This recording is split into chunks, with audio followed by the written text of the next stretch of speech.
कृष्णपृष्ठाभूतले श्रीमतिमधुसूदनाय नमस्ते मधुसूदनाय भक्तिपात्रयाते दुर्लभ कृष्ण भक्ति व्यापी सर्वकाल।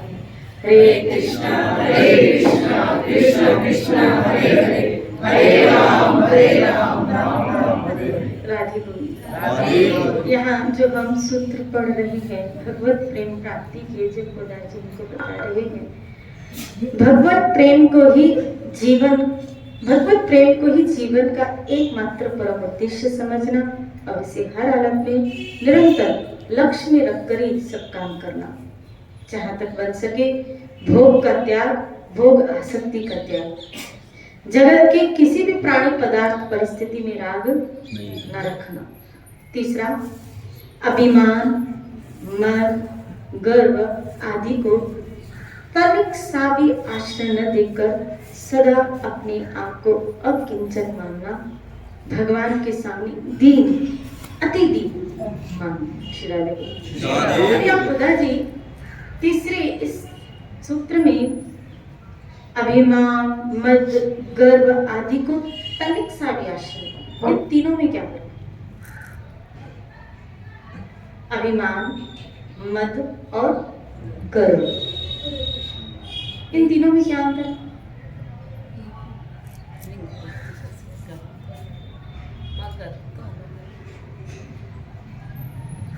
है तो कैसे बताओ? श्री राधे बोलिए। श्री राधे। अभिमान, गर्व और मद अलग होंगे तभी ये तीनों, नहीं तो एक ही चीज होती। सिमिलर है कहीं तक, लेकिन अलग है तभी इन्होंने तीनों को अलग शब्दों को प्रेजेंट किया। नहीं तो एक में ही वो अभिमान कह के आदि ना आने देना, लेकिन उन्होंने तीनों को प्रेजेंट किया। इसका मतलब है तीनों अलग चीजें तभी उन्होंने तीनों को प्रेजेंट किया। तो अभिमान, मद, गर्व तनिक सा भी आश्रय न देकर। एक चौथा है अहंकार और अभिमान इनकी साझा कह सकते हैं। श्री राधे बोलिए। लेकिन फिर भी दोनों में फिर भी अंतर है। सूक्ष्म में जाओगे व गहराई में जाओगे तो सब शब्दों में कहाँ कौन सा शब्द यूज होता है और कहाँ किस जगह पे, और भागवत का इसका प्रमाण है। भागवत के प्रमाण से मैं बता रही हूँ कि किस तरह कहाँ ये शब्दों का यूज हुआ है और अलग अलग हुआ है। श्री राधे बोलिए। श्री राधे। अभिमान अगर शब्द को तोड़े, इस शब्द को तोड़े, जैसे हम बचपन में स्कूल में पढ़ते थे तो शब्दों की तोड़ाकड़ी होती थी, संधि विच्छेदन जिसको कहते थे, और फिर अलग शब्द करके उसकी अलग मीनिंग निकाली जाती थी। तो अगर ऐसे ही अभिमान शब्द को तोड़ा जाए तो अभि प्लस मान ऐसा होगा, है ना? श्री राधे। मतलब ये कहीं ना कहीं शब्द मान से जुड़ा है। किससे जुड़ा? मान से जुड़ा है। मान से जुड़ा है।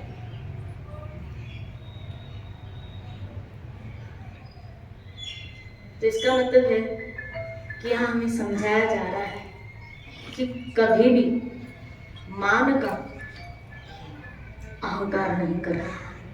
श्री राधे बोलिए। अगर तुम्हारा सम्मान हो रहा है, अगर तुम्हारा सत्कार हो रहा है, अगर किसी गुण को लेके तुम्हारी वाहवाही हो रही है, तुम्हारा मान बढ़ रहा है,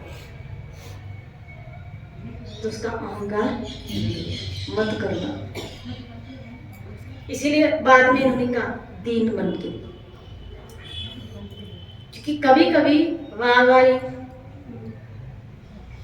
मान की अपेक्षा और बहुत प्रचुर मात्रा में सम्मान इंसान का दिमाग। अब देखिए संत महापुरुष एक चीज से ज्यादा डरते हैं और वो है सम्मान से। वो अपमान से नहीं डरते क्योंकि उनको पता है अपमान हमारा दोस्त है, वो हमें जगत से बचाएगा। वो डरते हैं तो मान से डरते हैं, इसलिए कि मान जग से जोड़ता है। श्री राधे बोली। मान जग से जोड़ता है और अपमान जग से। तो साधना में वैसे भी निवृत्त होना है, तो निवृत्त होने के लिए अपमान अच्छा है। इसीलिए तो जब जगत कबीर के निकट आ रहा था हर 2-4 दिन में एक लंबी कतार उनके घर के बाहर लगी रहती थी। उन्होंने जानबूझ के, चाहे माधवदास जी का चरित्र पढ़ो या चाहे कबीर जी का चरित्र पढ़ो, उन्होंने तो ऐसी लीलाएं की अपने जीवन में क्या कि अपमान हो। कबीर ने तो हद कर दी, एक वैश्या को अपने साथ रख के पूरी काशी में घुमाए, चलो मेरे साथ, क्यों? अपमान हो।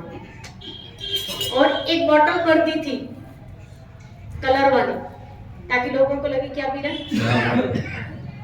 अगर व्यक्ति पाप भी करता है तो छुपा के करता है, किसी को पता न चले। पाप करता है तो छुपा के करता है, किसी को पता न चले। श्री राधे बोलिए। लेकिन यहाँ देखो, कबीर अपने आप को व्यक्त कर रहे हैं, अंदर वृत्ति नहीं है लेकिन व्यक्त कर रहे हैं। देखो मैं क्या कर रहा हूँ, पाप कर रहा हूँ, तो मेरा अपमान करो, मुझसे दूर भागो, मेरे निकट मत आओ। क्यों? मैं ऐसा ही व्यक्ति हूँ। मैं कैसा व्यक्ति हूँ? बोलो बाकी है। मैं कैसा व्यक्ति हूँ? दुराचारी व्यक्ति हूँ, मैं व्यभिचारी व्यक्ति हूँ। क्या? वैश्या मेरे साथ चल रही, भागो मेरे से। तो जिनको शंका हो तो कभी आई नहीं, वो तो छट जाएंगे। श्री राधे बोलो, बोलो श्री राधे। क्या कभी साधु कभी कभी ऐसा भी आचरण करता है? क्या कभी साधु ऐसा भी आचरण करता है? हाँ, देखा गया, जो बहुत पहुंचे हुए साधु है ना, कभी कभी ऐसा भी आचरण करते हैं। इसलिए साधु की चाल समझना, उनका उद्देश्य समझना बहुत कठिन हो जाता है। समझ में नहीं आता है कभी कभी कि इस साधु का उद्देश्य क्या है। वो कभी कभी दिखने में कुछ और उनकी भीतरी दशा बिल्कुल अलग होती है, बिल्कुल अलग होती है। श्री राधे बोली। इसीलिए मैं कहती हूँ, कभी कोई साधु कहीं ऐसी जगह मिले ना, तो समझ लेना उस एरिया का, उस जगह का उद्धार करने के लिए वहां पहुंच गया है, कल्याण करने के लिए वहां पहुंच गया है। हम नहीं समझ पाएंगे उसका उद्देश्य क्या है। खाली जंगल में बैठा साधु नहीं दिखता, कभी कभी। अब देखो, मैं कल ही बता रही थी, कौन थे जशन वासवानी, कहाँ बैठे मिले? बाहर में। कहाँ बैठे मिले? बाहर में। और अगर कोई व्यक्ति देखे, बोला बाहर में बैठा है, मदिरा करके बैठा है, ये साधु हो ही नहीं सकता। लेकिन वो जब गए तब पता चला कि उनका उद्देश्य क्या था, कि वो किसी जीव को ढूंढने गए थे, मदिरा घर से निकालने के लिए गए थे।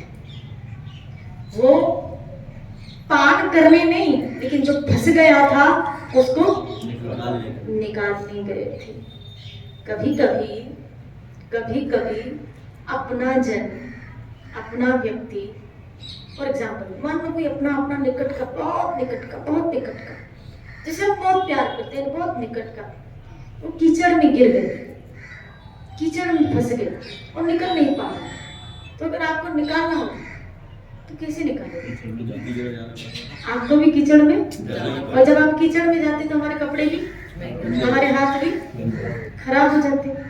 लेकिन आपका उद्देश्य कीचड़ में गिरना नहीं था, आपका उद्देश्य उस जो हमारा प्यारा गिरा था ना, उसको कीचड़ में से निकालना था। बस उसको निकालने के लिए हमें कीचड़ में घुसना पड़ा।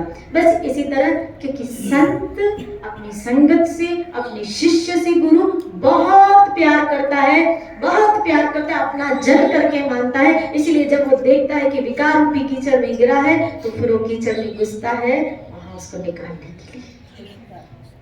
श्री राधे बोलिए, बोलो ना श्री राधे। तो जशन वासवानी दिखे गए कि बाहर में घुस गए, लेकिन वो बाहर में इसलिए नहीं घुसे थे कि उनको इस चीज की लत थी, वो तो इसलिए घुसे थे कि वहां उनको एक बंदे को वहां से निकालना था। और ऐसा उपदेश देके निकले कि वो व्यक्ति शर्मिंदा हो गया और अंततः उसको वो स्थान छोड़ना पड़ा। श्री राधे बोलो, बोलो ना श्री राधे। ये है संत का कमाल, ये है संत का कमाल। तो कभी जीवन में अपमान आ जाए तो अच्छी बात है। उल्टा हमारे जीवन में हम देखते हैं कि अगर हमारा कोई अपमान करता है तो हम ऐसा सोचते हैं, मैंने इसका क्या बिगाड़ा था, ये मुझे ऐसे शब्द ये तो 4 आदमी के बीच में क्यों बोल रहे हो? भैया 4 आदमी के बीच में मुझे क्यों बोल रहे हो? बोलना था तो भी अकेले में बोलते थे। कहीं ना कहीं तो मान की भूख। श्री राधे बोले। तो हमको इस जब तक दीन नहीं बनेंगे ये मान की भूख निकलेगी नहीं। इसीलिए महाप्रभु चैतन्य ने तीसरे सूत्र में हमको समझाया, अमानी न मान देना कीर्तन। तुम अपने लिए मान की कोई कामना मत करो। मुझे नहीं चाहिए किसी को सम्मान, लेकिन मैं सम्मान देने के लिए तैयार हूँ। फिर आप कहेंगे हम सम्मान देते हैं फिर भी सामने वाला अपमान करे, अपमान करो, इतना अपमान करे, भाई सहन करने की भी कोई क्षमता। शिरारे बोले वो करता ही जाए, जितना वो करेगा। याद रखना, ये संसार जितना हमको झुकाएगा, और अगर आप ठाकुर की शरण में हो, भले कितना भी झुकाने की करेगा, लेकिन वो ऊपर वाला आपको उठाएगा। भागवत की घटना कालिया दमन की आती है कि भगवान श्री कृष्ण जब कालिया दमन करें, कालिया के कितने फण थे?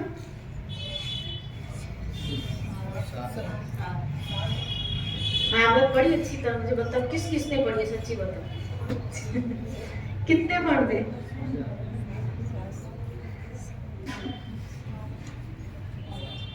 इसलिए मैं भागवत कहना पड़ती हूँ कि हमें एक एक शब्द घोट के पिलाया जाए। शिरारे बोले 101 फण थे। कितने फण थे? 101 फण थे।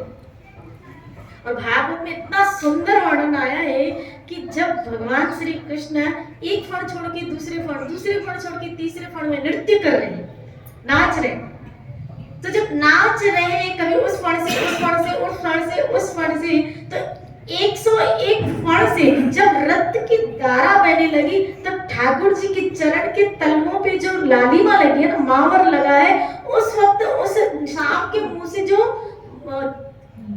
वो क्या कहते हैं मणियां निकल रही थी, तो उस वक्त भगवान के चरण चिन्ह इतने उजागर लग रहे थे, इतने चमक रहे थे, जैसे मतलब मणियों के बीच में कोई सुंदर पात्र। शिरारे बोलो। और वो खून की छींटे जब सांप के ठाकुर जी के चरणों पे पड़ रहे थे, तब तो ऐसा लग रहा था क्या कि कोई फल हो, फ्रूट हो कोई। राधे बोलिए। इतने सुंदर लग रहे थे उस वक्त वो चरण। और भगवान तब तक नाचते रहे जब तक वो थका नहीं। आपको तब तक नचाएंगे जब तक आप थकोगे नहीं। पुरुषार्थ से जब तक आप थकोगे नहीं, आपको नचाते रहना। वो जब तक थका नहीं, ठाकुर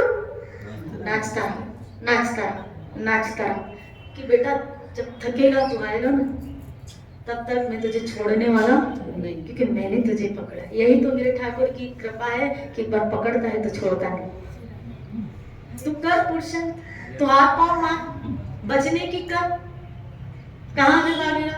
इधर फण भगाएगा तो मैं उधर आऊंगा, उधर भागेगा तो मैं इधर आऊंगा, इधर करेगा तो मैं इधर आऊंगा। और अंततः वो जब लड़ लड़के थक गया, तभी वो झुकने के लिए तैयार नहीं था। देखो शिरारे भागवत जिसने पढ़ी, तभी वो झुकने के लिए तैयार नहीं था। ये तो बलहार है क्या? उसकी धर्म पत्नियां जो भगवत परायण थी, और उन्होंने जो स्तुति की है कि प्रभु से क्षमा कर। अब वो थक गया है, अब उसमें क्षमता, अब हमको देखो, हमको देख के उस पर दया करो। हम आपकी स्तुतियां कर रही है। शिराधे बोले। और कालिया को कहेंगे झुक जाओ झुक जाओ। तब वो थक के लड़ लड़के क्या हो गया? झुक गए। और जहां झुका भगवान ने उसको निर्भीक कर दिया, जाओ अब समुद्र में जाओगे, तुझे कोई तुम्हारा प्रभु गरुड़ छोड़ेगा नहीं। मैं बोल रहा हूँ कोई नहीं बिगाड़ेगा, क्योंकि मैंने तुम्हें छुआ, क्योंकि मैंने तुम्हें अपनाया। अब तुम निर्भीक होकर विचरण करो, जाओ अपनी पत्नियों के साथ रमण करो। क्या? क्योंकि अब मेरे चरण तुम्हारे श्री राधे बोले। इसका मतलब है जब जीव बहुत थक जाता है, बहुत थक जाता है, पुरुषार्थ कर करके बहुत थक जाता है और भगवत कृपा से उनकी शरण को स्वीकार कर लेता है, या कोई ऐसा है कि हमको कह दे अब आजा, बहुत हो गया, छोड़ अहंकार, छोड़ अभिमान, तेरा बल चलने वाला नहीं, अपबल, जब बल तब बल। चौथा कौन सा बल है? बाहुबल।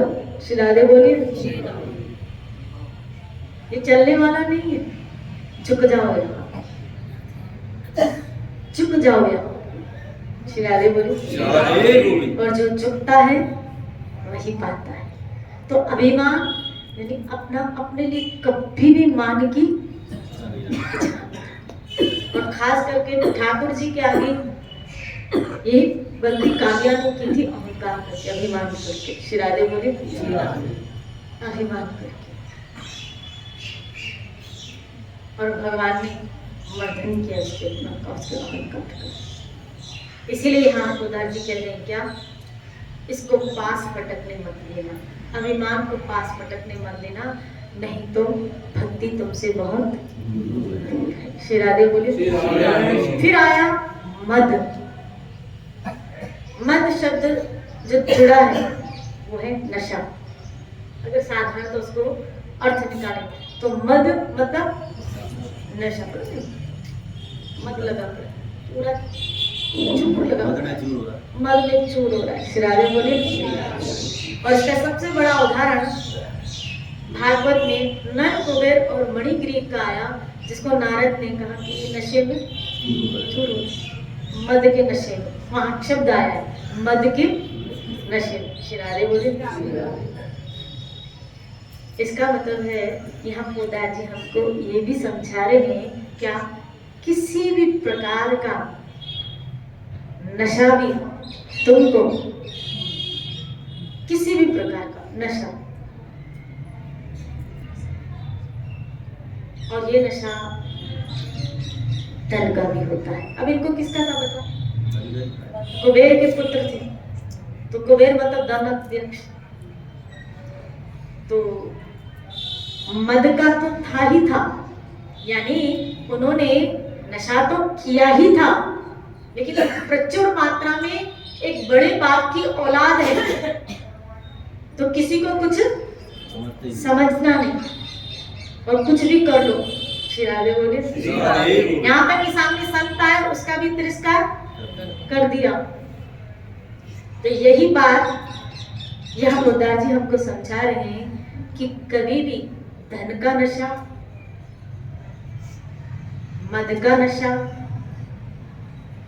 बहुत सारे नशे हैं, उन सब से आपको क्या रहना, दूर रहो, परे रहो। श्री राधे बोलिए।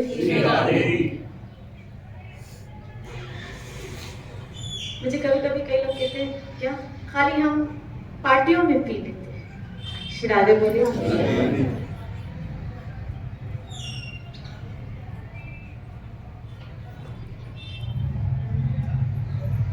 उंगली डालो या पूरा हाथ डालो। अच्छा, आग में उंगली डालो या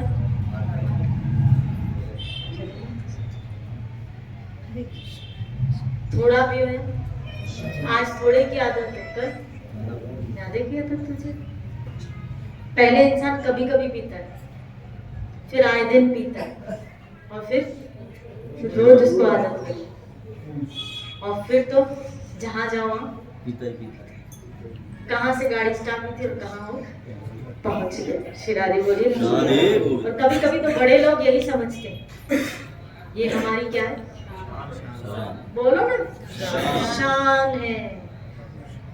कहीं बड़े घरों में जाओ ना, जो आध्यात्मिकता से जुड़े नहीं, कहीं बड़े घरों में जाओ, खास करके पाश्चात्य जगत में, अपने यहाँ भारत में भी है, तो खास एक स्पेशल एक रूम बनाते हैं बियर बार, खास एक रूम होता है खास। श्री राधे बोली। और उसमें वो क्या समझते हैं, अपनी शान समझते, दिखाते भी हैं दूसरे लोग। दिखाते भी। जब मैं नई जयपुर में आई थी, यूं थी, मैंने आना जाना था, बहुत वर्ष की पहले, लगभग 17-18 वर्ष पहले की बात थी, पहले की बात थी। तो एक जगह सत्संग थी, बहुत बड़ा बंगलो था, तो मुझे अपना घर दिखाई, बंगलो बहुत अच्छा था, बहुत। वो मुझे हर रूम दिखाया, हर रूम ऐसे आप पाँव घुमाओ ऐसे बोलते, तो हर रूम लेके गए, फिर अंत में लास्ट में एक रूम में लेके गए। समझ जाओ कौन सा रूम? शिरादे बोली। फिर मैंने पूछा मंदिर कहाँ है, यहाँ मंदिर कहाँ है? सोचो कहाँ होगा? मंदिर था ही नहीं, तब तो मंदिर था ही नहीं। तो मैंने कहा आपका घर तो बिल्कुल अधूरा है, सब अच्छा है लेकिन आपका घर अधूरा है बिना मंदिर के। श्रीराधे बोलो ना, श्रीराधे। एक बात है, जब संत से मिलन हो जाता है ना तो घर मंदिर बन जाता है, नहीं तो भारों में व्यक्ति अटका है। जब संत आता है तब हमारे घर में एक मंदिर बनता है, हमारा घर मंदिर बन जाता है। नहीं तो पता नहीं क्या क्या चीजें इस घर में आती है। श्रीराधे बोले कौन सी चीजें इस घर में आती है, लेकिन जब संत आया जीवन में तो ठाकुर आके हमारा घर मंदिर बन गया, देवालय हो गया शरीर, हृदय तो महंत हो गया। श्रीराधे बोले रोम रोम जब संत हो गया, रोम रोम जब संत हो गया। श्रीराधे बोले हृदय तो महंत हो गया।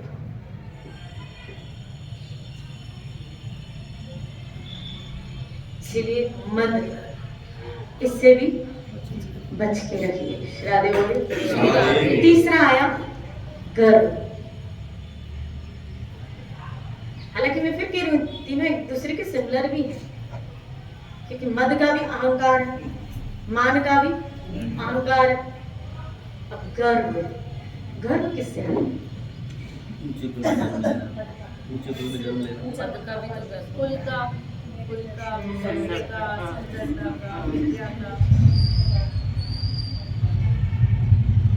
गर्व हमेशा सौभाग्य का होता है। श्रीराधे बोलो हम कितने सौभाग्यशाली हैं कि हमको ये मिला। गर्व हमेशा सौभाग्य का होता है। हालांकि पॉजिटिव है, भागवत में आया है कि जब गोपियों को रास में आया कि जब श्री कृष्ण की प्राप्ति हुई है, तो भागवत में एक शब्द आया है कि गोपियों को अपने सौभाग्य का, ये शब्द आया है कि उनको अपने सौभाग्य का, कौन सा सौभाग्य, कि हमें कौन मिले? कृष्ण मिले। तो गर्व हमेशा सौभाग्य का होता है कि मेरी अच्छी भाग्य है, और जहां मैं आया, मेरा आया, वो अहंकार का तो प्रतीक है। और जहां ये चीज आई वहां भी भक्ति चली जाती है। तो गर्व हमेशा सौभाग्य का होता है। मेरे अच्छे भाग्य है कि मैं इस कुल में आई, मेरे अच्छे भाग्य है कि मुझे ऐसा पति मिला, मेरे अच्छे भाग्य है मुझे ये मिला, मेरे अच्छे भाग्य है। यहाँ कृपा नहीं आ रही है, खाली भाग्य के ऊपर मेरे अच्छे भाग्य है, यानी हमने बहुत अच्छे कर्म किए हैं। श्रीराधे बोले तो इसका भी क्या आ जाना, गर्व आ जाना। श्रीराधे बोले इसका भी अभिमान आ जाना, इसका भी गर्व आ जाना। श्रीराधे बोले लेकिन भक्त ये कहता है अच्छे भाग्य नहीं। कभी कभी कई लोग बोलते ना मेरे प्रारब्ध में होगा तभी मुझे मिला, मेरे प्रारब्ध का है, प्रारब्ध का सुख भोग रहे, वो सीधा किस पे आएंगे? अपने भाग्य के ऊपर कि ये सब मिला है। जैसे कभी कभी आप जी कथा सुनाते हैं ना कि एक व्यक्ति थे, बहुत बड़ा सेठ था, बहुत बड़ा सेठ, और हमेशा यही बात झंकारता था, क्या ये सब जो हुआ वो सब मेरे भाग्य का है, और मैंने अपनी मेहनत करके ये सब कमाया है। एक दिन कुछ साधु उस गांव में आया कुछ मंदिर मंदिर का निर्माण कार्य चल रहा था या कोई ऐसे उत्सव मनाना था, तो कर्म संजोग से किसी ने कहा बहुत बड़ा सेट है तो कुछ आपको धनराशि यहाँ से सेवा राशि मिल जाए। तो वो साधु उसके पास चला गया और कहने लगा भाई ऐसे मंदिर कार्य हो रहा है तो आप उसमें कोई सेवा का सहयोग करेंगे? तो उसने कहा क्यों करूँ मैं, किस लिए करूँ मैं, तुम्हारे भगवान ने मुझे दिया ही क्या, तुम्हारे भगवान ने मुझे क्या दिया, ये सब जो देख रहे हो ना ये सब मेरी मेहनत का फल है। ये इन दोनों हाथों से जो मैंने, ये देखो ना हाथ, ये देखो आज मेरे हाथों में क्या है सब टाइट हो गए, मेहनत का परिणाम है। ये मैंने अपनी बुद्धि चलाई बिजनेस में, श्री राधे बोले, और मेरे नसीब का सुख भोग रहा हूँ, तो तुम्हारे भगवान का क्या लेना, उसने क्या दिया है मुझे, बिठे बिठाए मुझे नहीं मिला है, आ जाते हैं कहां से बिठे बिठाए मांगने। और ऐसे करके फटकार करके उसको वहां से निकाल दिया। उसके शिष्य को बहुत दुख हुआ। तब साधु ने कहा नहीं बेटा, भगवान इसकी सेवा लेना ही नहीं चाहते, और वो साधु वहां से निकल गए। लेकिन एक भक्त का अपमान भगवान से सहा न गया और इसको सबक तो सिखाना पड़ेगा। श्री राधे बोली, एक दिन वो सेठ अपने कुछ सेवकों के साथ किसी बारगाम ऐसे कहीं दूरदेश काम से जा रहा था, लेकिन जंगल का रास्ता था, वन प्रदेश का रास्ता था, और वो रण प्रदेश एक देश था जैसे अपना राजस्थान है कुछ ऐसे ही। और वहां चलते चलते एक जगह अपने साथियों से वो अलग हो गया। तो अब ढूंढने लगा रास्ता कि भाई मिले कोई मिले। अब रण प्रदेश था, रेत ही रेत चारों तरफ, और सूर्य जैसे सर पे चलता जाए चलते संध्या हो गई, लेकिन कोई रास्ता नहीं। आखिर तो थक गया, थक के मारे आखिर गिर गया, पड़ गया। और उसको एक तो मई जून का महीना था, और उसको बहुत, और दूर दूर तक कोई पानी,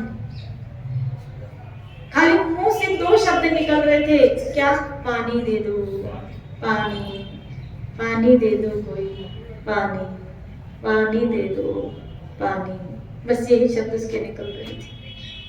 और धीरे धीरे तो खाली पानी पानी पानी पड़ा रहा। दूर से कोई साधु कमंडल लिए आवाज आ रही थी, क्या, राधे गोविंदा, राधे गोविंदा, ऐसे आवाज करता हुआ निकलता जा रहा था, प्रभु का नाम लेते हुए निकलता जा रहा था। उस व्यक्ति के ऊपर नजर पड़ी, और उस व्यक्ति के साधु के ऊपर नजर पड़ी, और दूर से वो कमंडल जिसमें पानी ऐसे छलक रहा था, उसके लगा कि जैसे मोती, मुझे अब भी ये दे दे। दूर से कहा, महाराज, हाथ ऊपर किए, इधर। वो साधु वहां दौड़ते हुए आए तो कहा, महाराज मुझे खाली पानी, मैं मर जाऊंगा, मैं मर जाऊंगा, मुझे पानी दे दो। साधु ने कहा, तुझे पानी तो दे दूं, लेकिन उसके बदले में तू मुझे देगा क्या, क्या देगा, पानी तो तू क्या देगा उसके बदले में, तुम्हें जो आप कहेंगे, आप जो कहेंगे मैं दूंगा, खाली मुझे पानी दे दो। नहीं तू बता क्या देना है, तू क्या दे सकता है? बोले 5,000 10,000 दे दूंगा, बस खाली पानी दे दो। 11,000 का लिफाफा पकड़ा दूंगा। श्री राधे बोलो ना, श्री राधे। क्या करूं, यहाँ नहीं मिलवाए, नहीं तो 20 रुपए की बिस्लरी ले लेता महाराज, लेकिन आपको 11,000 का मैं लिफाफा दे दूंगा। श्री राधे बोली, पकड़ अपने पैसे अपने पास, मैं ये चलाऊं। बोला, महाराज मुझ पे दया कीजिए, क्या, मुझे पानी दीजिए, मैं मर जाऊंगा नहीं तो। बोला, अपनी प्रॉपर्टी देगा मुझे? कहा, हाँ, मैं अपनी आधी प्रॉपर्टी बस आपको दूंगा, जान है तो जान है, नहीं तो इसी प्यासा मर जाऊंगा। पानी पीऊंगा तो थोड़ा चल भी पाऊंगा, नहीं तो यहाँ कौन पूछने आएगा। तो मैं अपनी आधी प्रॉपर्टी रख अपनी आधी प्रॉपर्टी अपने पास, अपनी पूरी प्रॉपर्टी देगा। शिरादेव बोले तो ये ले पानी का लोटा दे रहा, मुंह खोल, अपनी पूरी प्रॉपर्टी दे रहा। अब इसका मुंह बंद हो गया, पूरी प्रॉपर्टी कैसे दे दूं? हाँ कैसे बोलूं? शिरादेव बोले इससे अच्छा मर जा। फिर मन में आया जीऊंगा तो और कमा लूंगा, जान है तो जान है। शिरादेव बोली ये कौन सा बच्चा आएगा और मुझे पानी पिलाएगा, अब इसको हाँ तो बोलूं? शिरादेव बोली बोला अभी दस्तखत कर, साइन कर, पेपर में साथ में लेके घूम रहा हूँ, मुझे पता है ऐसे मुर्गे मिलेंगे रास्ते में। शिरादेव बोली बोलो ना शिरादेव, अभी दस्तखत कर कि तू अपनी सारी प्रॉपर्टी मेरे नाम करेगा। बोला खाली पानी दे दो। बोला दे रहा है सारी प्रॉपर्टी तो, नहीं तो जाओ। बोला ठीक है भाई सारी प्रॉपर्टी दस्तखत कर। और इसने बंदे ने दस्तखत किए, तब वो पानी का लोटा उसने पिलाया, उसको जान में जान आई। तब कहने लगा अरे मूर्ख, तू कह रहा है मैंने तुझे क्या दिया, मैंने तुझे क्या दिया? तू सोच रहा मैंने तुझे क्या दिया? सोच, एक पानी के लोटे की बनस्बत में तेरी सारी प्रॉपर्टी ले सकता हूं। तू तो एक पानी का मूल्य भी चुका नहीं सकता, एक पानी के लोटे का मूल्य भी नहीं है तेरे पास। अगर मैं चाहता तो पूरी प्रॉपर्टी लेके भी पानी नहीं देता था तुझे। तू तो एक पानी के लोटे का भी हिसाब नहीं दे सकता। और तू बोलता है कि मैंने तुझे क्या क्या दिया, मैंने तुझे आंखें दी, आज तू कह रहा है कि मैंने बुद्धि चला गई। तो तुझे बुद्धि दी किसने?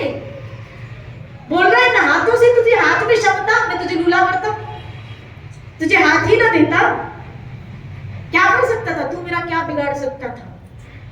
अगर मैं तुझे पाँव ना देता क्या बिगाड़ सकता? अब मैं पानी ना दूं क्या बिगाड़ सकता है बता? शिरादेव बोली और सच में हम उसका क्या बिगाड़ सकते? क्या क्या नहीं दिया तुमने? शिरादेव बोले हवा, पानी, सूर्य, चंद्रमा, खाना पीना, वृक्ष, ऑक्सीजन, अगर उसका एक एक का हिसाब लगाने जाओगे तो सच कहूं अपने आप को बिका देंगे तो भी हम उसका ऋण नहीं चुका पाएंगे। उस मालिक ने खाली एक ऑक्सीजन का हिसाब लगाओ, खाली एक ऑक्सीजन का हिसाब लगाओ और 10-25 हो गए। शिरादेव बोली आपका नजर गई तभी मेरी नजर गई, नहीं तो मेरी नजर ही नहीं जाती। शिरादेव बोलो ना शिरादेव। और मैं भी जब ले आती है, पता है कल मुझे फोन आया, क्या बोला, बाहर से फोन आया, बोला दीदी को बोलो ना 1.5 घंटा प्रवचन करिए, आधे घंटे में पेट नहीं भर रहा है। शिरादेव बोली 1.5, मैंने कहा बाबा यहाँ का एक हिसाब है, आधा घंटा मिल रहा है, ये भी इसमें से पेट भरो। बोला आप 1-1.5 घंटा तो प्रवचन करो। और मुझे अच्छा लग रहा था ये उनकी जिज्ञासा देख के, एक भाव सत्संग सुनने के प्रति। शिरादेव बोलिए जो आपको वहां से यहाँ खींच के लाया तो एक न एक दिन यहाँ से वहां भी खींच के लेके जाएगा, जरूर लेके जाएगा। शिरादेव बोलिए तो हम उसके एक एक का हिसाब लगाने जाएंगे ना भाई, तो हम नहीं चुकता। जी पिंड मुख सब दिया, वर्तन को पानी, अन्न खाना कपड़ पहन दिया, रस अनुभव जाने, सो प्रभु जितना आवे तो पशु को भी जाने। तुम्हें क्या क्या नहीं दिया ठाकुर ने। ऑक्सीजन का तो कोरोना में ही पता चल गया, ऑक्सीजन का तो कोरोना में ही पता चल गया कि बाहर केसेस पड़े, बेड खाली नहीं मिल रहा लेकिन ऑक्सीजन नहीं मिल रहा है। तब आपको पता पड़ा कि भगवान की फ्री की ऑक्सीजन खा रहे हो। सोचो जरा, जितनी वो ऑक्सीजन आपको दे रहा है फ्री की, अगर खाली उसका हिसाब लगाने जाओगे ना तो करोड़ों में आ जाओगे। आप इतने कर्जे में डूबे पड़े हो, हम सब इतने कर्जे में डूबे पड़े, खाली ऑक्सीजन का खाली हिसाब लगा के, ऑक्सीजन का खाली हिसाब। ये अभी पानी की एक बोतल मिलती है कितने रुपए? 20 रुपए, 20 रुपए। शिरादेव बोली बाहर जाते ना तो ऐसे 4-5 हम पी लेते हैं, आपको घर में फ्री में मिल रहा है। शिरादेव बोली क्या पेमेंट दे रहे हो? आप सोचो तो खरी, अगर उसका हिसाब भगवान ने नदियां, जल, सरोवर, समुद्र आदि सब बनाए, व्यवस्था की आपके लिए, पानी वर्षा के रूप में बरसाया। आप देखो उसने ऐसे तैयार किए सूर्य, क्या बोला समुद्र से वो कोई मशीनरी नहीं लगाई, उसके द्वारा व्यवस्था ऐसा है कि सूर्य समुद्र से खींच रहा है, बादल मंड रहा है, बारिश हो रही है। किसके लिए? आपके लिए, कि प्यासे मरेंगे। कोई उपकरण नहीं लगाया यहाँ के लोगों ने, ये उसकी तरफ से सूर्य रूपी उपकरण लगा हुआ है। क्या हिसाब दोगे उस सूर्य का? क्या हिसाब दोगे? शिरादे बोलिए। जो रोशनी दे रहा है, जो तेज दे रहा है, जो धूप दे रहा है, अगर ये धूप ना निकले ना तो ठंड के मारे अकड़ जाओगे। शिरादे बोलिए। कई जगहों में, कई देशों में माइनस में जाता है। जिंदगी में लड़का ही स्वाद लगाए तो भी करोड़ों बिल्कुल। शिरादे बोलिए। एक एक चीज का हमारे बापू जी तो हमको सत्संग में समझाते हैं, क्या और कुछ नहीं, बाहर नहीं जाओ, अपने शरीर को ही देखो। शरीर के अंदर जो ऑर्गन्स दिए ना, वही करोड़ों में, वही करोड़ों में। बापू जी बताते हमको, एक 2 किडनियां दी, लिवर है, एक हार्ट है, अंदर के पार्ट्स जो कीमती है। शिरादे बोलिए। एक किडनी खाली इम्प्लांट कराते 60-65 लाख, वो भी घर का मेंबर दे तो। शिरादे बोलिए। बाहर से परचेज का तो सिस्टम ही खत्म। शिरादे बोलिए। उसमें 60-65 लाख खर्चा हो जाता है। इसका मतलब अगर टोटल हिसाब लगाने जाओ तो करोड़ों में एक है। और ऐसी आपको कितनी दी? तो कितने हो गए? 2 करोड़ तो यही हो गए आपके पास। शिरादे बोलिए। 2 लगाओ ऐसा 2 करोड़ 8, जिसका कोई अल्टरनेट है ही नहीं। शिरादे बोलिए। एक हार्ट का ऑपरेशन होता है, लाखों लग जाते हैं, लाखों। 50-60 लाख में व्यक्ति नीचे आ जाता है, खाली एक हार्ट की सर्जरी कराता है तो। और आपका सही सलामत है, बचे हुए। शिरादे बोलिए। बचे हुए। ऐसे आंख, ऐसे खाली 32 दांत। शिरादे बोलिए। एक दांत का अगर हम ट्रीटमेंट कराने जाते हैं, अगर वो लगाने जाते हो, मुझे एक माता जी ने बोला, मैंने दांत का ट्रीटमेंट करा, एक दांत का। इनके पति ने मुझे बताया था, क्या बोले 70,000 लग गए एक दांत का 70,000, ऐसे 32 दांत। हिसाब करो। शिरादे बोले। हिसाब करो। शिरादे बोलिए। तो खाली करोड़ की प्रॉपर्टी तो आपके मुंह में ही लगी है। इसीलिए संत बोलते हैं हरि नाम के द्वारा इस करते थे। शिरादे बोलिए। क्या हिसाब दोगे आप उसका? क्या कीमत हम चुका सकते हैं? एक एक ऑर्गन्स का उसने कितना कीमत। आज तक जो भगवान ने दी ना, उसका अल्टर है ही नहीं, वैसा बना ही नहीं। साइंस तक की डॉक्टर्स आज तक सर्च कर रहे हैं, लेकिन वैसा रिप्लेसमेंट है ही नहीं। ऑपरेशन के द्वारा खाली टूट फूट थोड़ी ठीक हो सकती है, लेकिन वैसा रिप्लेसमेंट नहीं होता है। जो भगवान ने ओरिजिनल चीज दी है ना, उसका कोई रिप्लेसमेंट नहीं है। लो लगाओ हिसाब। खरबों में आपके पास आपका शरीर ही प्रॉपर्टी है, क्या हिसाब दोगे उसका? शिरादे बोले।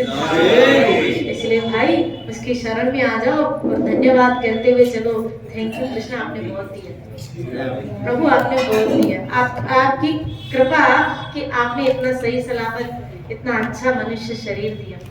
धन्यवाद करते हुए आगे बढ़ो तो फिर और कृपा बरसेगी। जय जय